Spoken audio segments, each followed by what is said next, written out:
Welcome to Chillin' 101. We hope this video helps. In this video, I will show how to convert a Ram ProMaster into a camper.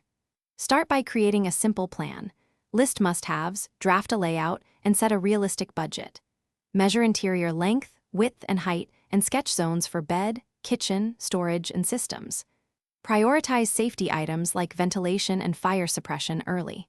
Decide whether to DIY or hire pros for electrical, plumbing, or structural work to avoid costly mistakes.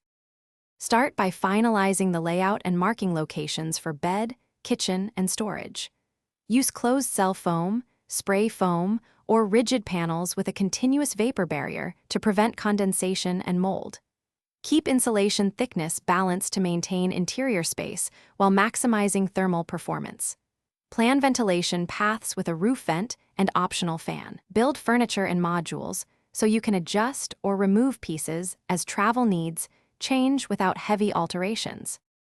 If you're finding this guide helpful, please subscribe and like to support more van conversion content. Quick recommendation: life's too short for a stinky car, so grab Little Tree's black ice to keep your van smelling great on long drives. It's small but makes a noticeable difference while you road test layouts. Check the description for the link and other deals to save time and money. Now let's get back to the video. Design electrical around a realistic load sheet with battery capacity, solar input, inverter, and monitoring.